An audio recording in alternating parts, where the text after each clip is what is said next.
about dealing with things that you know you have done wrong in the past? A person you've wronged, and that the circumstances may be ongoing or may just be in the past. What is the Buddhist take on that? So, that's a very good question, and as a matter of fact, that's a kind of thing that does come up in meditation, because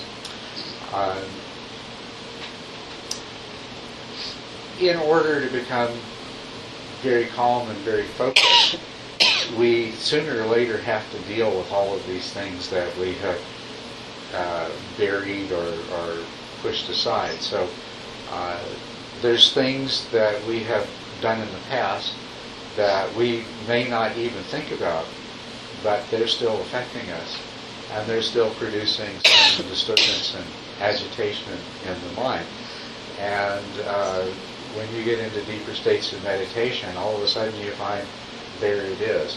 Sometimes it comes up and it's right away recognizable. Sometimes you first become aware of the emotions associated with it, and it takes a little while before enough of it emerges that you recognize what it is.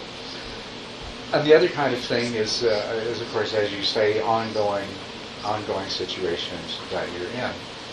And we're all very, very adept, very skilled at compartmentalizing those things and pushing them aside and feeling like, even though they're ongoing, feeling like they're not a problem. But once again, as in meditation, as your mind settles down, you discover that you can't really hide any of this stuff. It's sooner or later it comes in, and so you are left with the question of what do you do about it.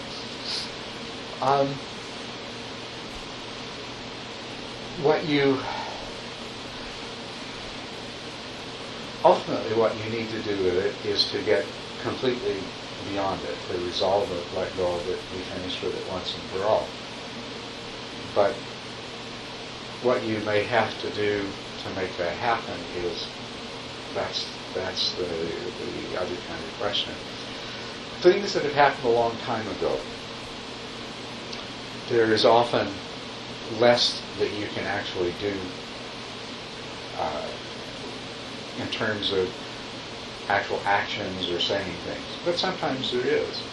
And sometimes, even though it's long in the past, if you can make some kind of reparation or an apology or something like that, this will ease a lot of the emotional attachment that you still have to it. And right now, just because of the way you stated your question, I was sort of speaking in terms of something that you may have done that you're disturbed by. But, it also includes things that were done to you and you're still carrying resentment and anger. It can be any kind of thing, But if there's anything that you can do to let go of the emotional baggage that you carry associated with some past action, if it's something you did, you're going to need to forgive yourself, and you're going to need to do whatever you can do to help you forgive yourself. Or it's something somebody else did, you're not going to need to forgive them, and you're going to need to do whatever's necessary to bring you to that place. Because you want to be able to let go of it. You want to be able to just look at it, confront it, say, that's past, that's settled, that's over and done with, there's nothing left. There's no reason to hold on to it anymore. So as long as you have something that's making you hold on to it that you can do something about, the easiest thing to do is to go ahead and do something about it. And then it makes that next step of letting go a lot easier, because now you've done the thing. There's not some part of your mind niggling away that, well, you could do this. You could phone them up and say, I'm sorry, or whatever it is, right? But if it's in your mind as a possibility and you haven't done it, it might continue to be in the way of letting go of it. If it's something that's ongoing, you're not only going to have to let go of the feelings that you have about what you've already done, you're going to have to stop doing it as well. And sometimes, that might mean that you have to do something in terms of the actual situation or relationship, but you're definitely going to have to do something about what's happening in you that keeps it going. So, for example, you have a relationship with a close family member, that's a problem. And what we always tend to do is to see how it's a problem because of what the way the other person is, right? What they do. And even when we look at the part of it that involves us, we tend to see it as not something that, as something that, well, it's bound to be that way. How else could I react to? Anybody feel this way? In other words, we have the kind of thoughts that actually keep us from making any sort of necessary change. So, and this is where the power of mindfulness comes in. Mindfulness, the practice of mindful awareness, is just clearly observing what's really going on, especially in yourself, in situations like this. And a very useful way to start, suppose there's a problem you have with a family member, and it creates a lot of resentment, negative emotions, disagreements, whatever it is that you're experiencing in yourself. And of course, the dynamic is that you'll do or say something, and they'll do or say something, so it never kind of ends.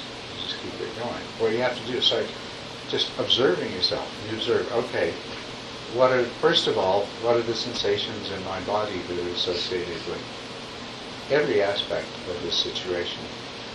And that gives mindful awareness some ground to start to see in. And then you can go from the way it makes you feel physically to the kinds of feelings of pleasantness and unpleasantness and other emotional things that are there. You try not to judge. You just look at them. The magic of this, and I'm seeing it now. I've been talking about this and practicing this for years, but I have a new paradigm by which to see it. This is a feedback paradigm. What mindful awareness does is it gives all the other parts of your mind feedback into the actual results of their action, of their states of being. Forget the idea that you have a mind. You have a vast collection of mental processes, and they're all got their own agendas, and they're all doing their own things. And in these kinds of situations that we're talking about, there's a variety of processes taking place at an unconscious level that are producing our emotions and our actions and our reactions and perpetuating them. And they're able to keep doing this because they never get the right feedback. They don't get the feedback that, well, being with her makes me feel terrible. And it's because of the way I'm reacting. Instead, they get the feedback, being with her makes me feel terrible, and it's all her fault. And so those unconscious mental processes don't have the feedback they need to stop creating the same situation. Whereas you put mindful awareness in there, you see what's actually taking place. You see how it feels physically, you see how it feels mentally, you see how your reactions, you see where they're coming from. They're coming from your own past stuff and your own,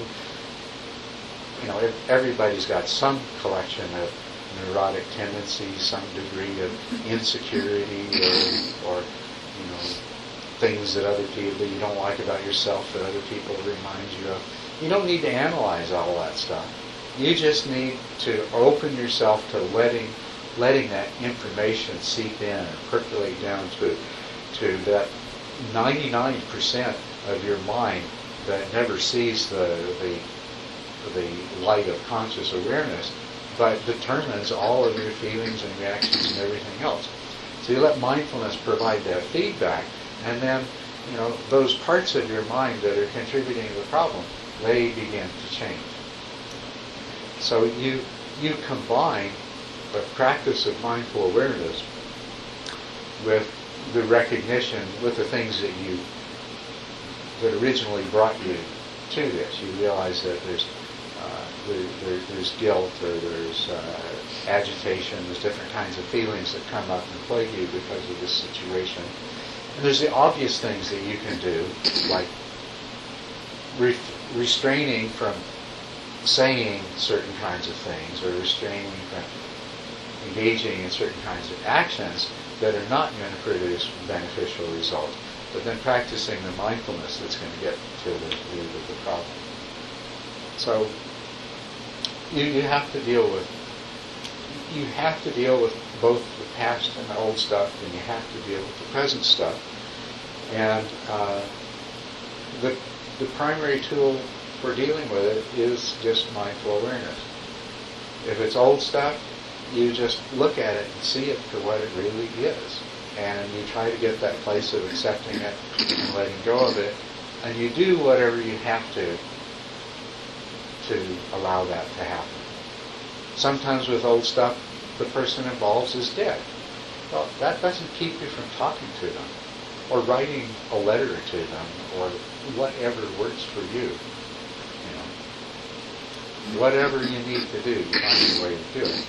When it's in the present, it's the same thing. You put your full mindfulness on the situation, and you try to catch yourself anytime your mind does any of its tricks of, well, this is uncomfortable to look at, so we'll think of something else or do something else, or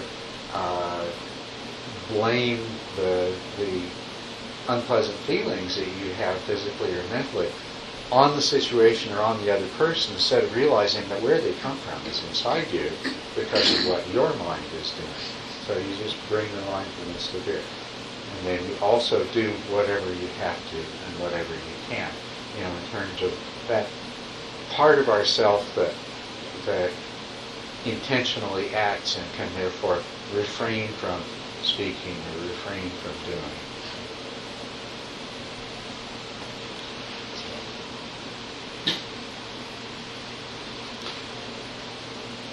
We all have a lot of those kinds of things in our life. And one of the things that is very valuable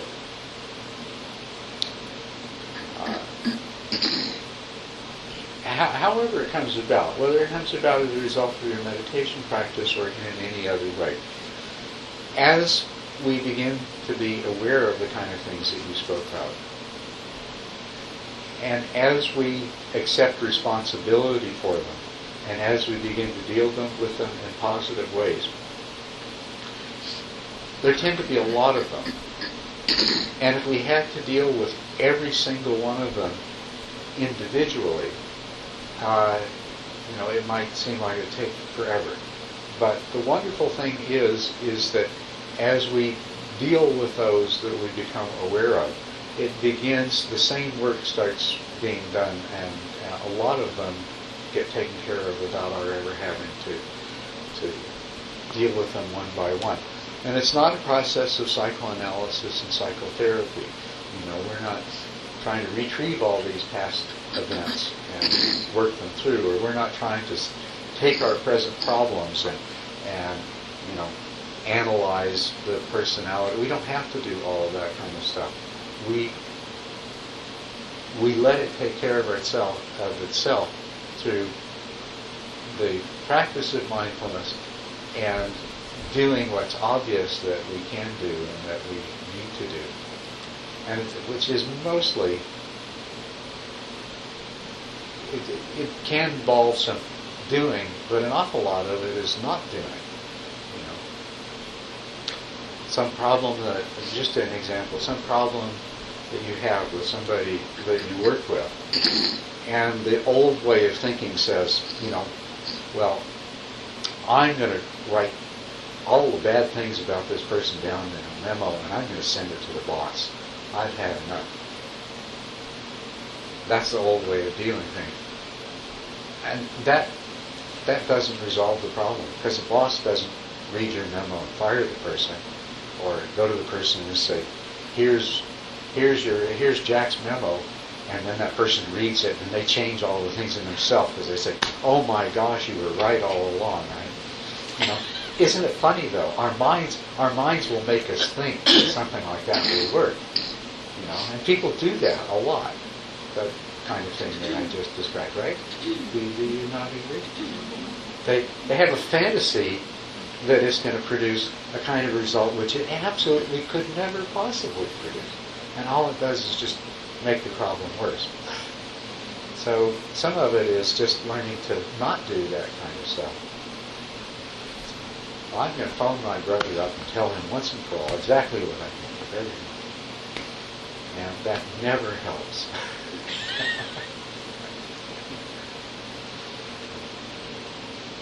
Better, I'm going to phone myself up and find out what's really going on inside me.